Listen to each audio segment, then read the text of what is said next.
امیدوارم حال دلتون عالی باشه. بادمجون بقچه‌ای یه خوراک خوشمزه است که به عنوان پیش غذا مصرف میشه، ولی به نظرم در کنار برنج یه غذای کامل باشه و یک سس فوق‌العاده‌ای هم داره که طعمش رو چند برابر خوشمزه تر میکنه. بریم که با هم دیگه درستش کنیم.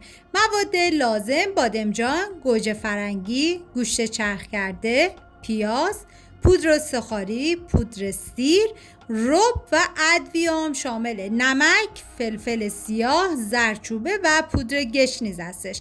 من اندازه‌های دقیقم داخل دیسکریپشن براتون نوشتم. بادمجون رو سرتهش رو میزنیم و بعد از اون پوستش میگیریم و به ورقه‌های نازک برش میزنیم.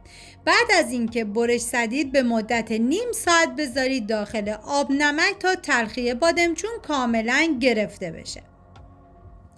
ببینید برای این میگیم که برای این غذا بادمجون رو حتما نازک برش بزنید، چون بادمجون کاملا ببینید طبق تصویر انعطاف داشته باشه، ولی اگر کلوف برش بزنید این انعطاف رو نداره. حالا من گوجه فرنگیرم با رنده درشت کاملا پورش میکنم و شما به هر روشی که راحت هستید گوجه فرنگیتون رو پوره کنیم.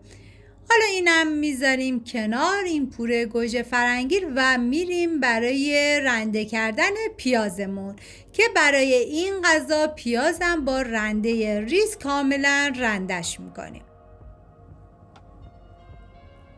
حالا ما این موادی که آماده کردیم و میذاریم کنار داخل ظرفی. گوشت چرخ کرده رو بهش اضافه میکنیم و بعد پودر سوخاری و بعد از اونم ما پیازی که رنده کرده بودیم آبشو گرفتیم و به گوشت چرخ کرده اضافه کردیم و بعد نوبت اضافه کردن ادویه هاست.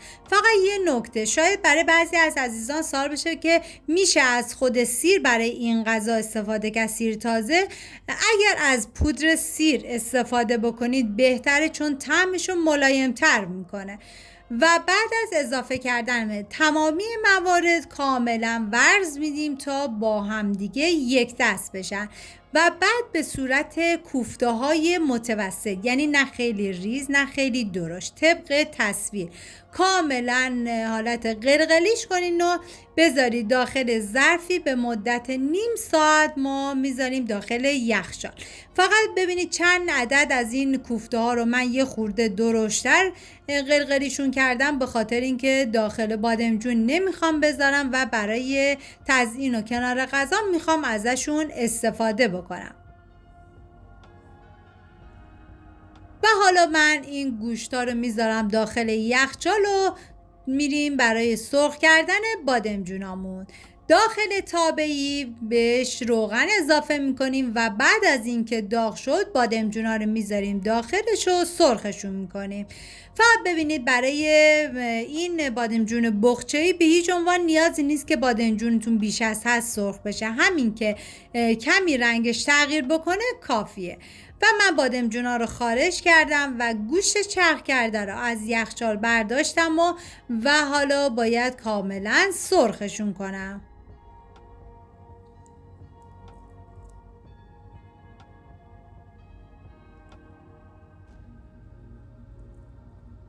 ببینید خیلی زیاد بیش از حدم سرخ نکنید، همین که گوشتتون رنگش کمی تغییر بکنه کافیه. واقعا این بادمجون بقچه‌ای بی نهایت خوشمزه، بهتون توصیه میکنم که حتما درست بکنید. من خودم اولین بار بود حقیقتا به این روش درست کردم و عاشق طعمش شدم. حالا من گوشتا رو کاملا از روغن جدا میکنم و میرم برای درست کردن این سس خوشمزه‌مون. حالا پوره گوجه فرنگی و ادویه هایی که داخل دیسکریپشن براتون نوشتم و رب همه رو با هم دیگه ترکیب بکنین و بعد از اون این سس خوشمزه رو میذاریم کنار. حالا من اینجا کاملا همه رو با هم دیگه ترکیب میکنم. عطر و طعمی که این سس داره واقعا برای من عجیب بود.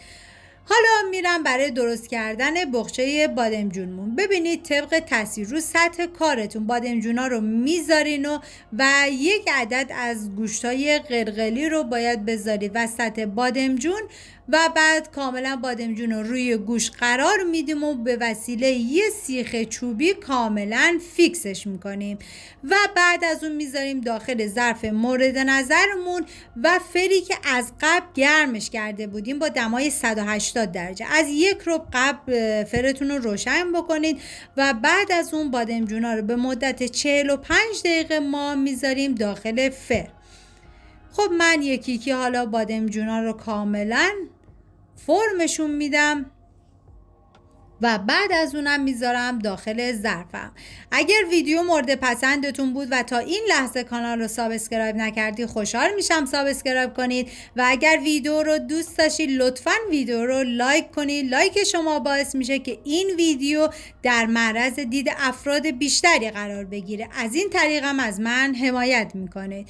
حالا من بادمجونا رو میذارم داخل ظرفم و بعد از اون گوشتایی هم که گفتم برای کنار این غذا میخوام و میچینم و بعد از اون سس خوشمزه‌ام بهش اضافه میکنم. ببینید سس رو دور تا دور ظرفتون بریزید. روی بادمجونا نیاز نیست بریزید چون گوجه فرنگی خودش وقتی که میذارید داخل فر آب پس میده کاملا تمام سطح ظرفتون رو پر میکنه و بعد از اون دیگه میتونید با گوجه گیلاسی یا زیتون این بخچ بادمجون رو تزیین بکنید.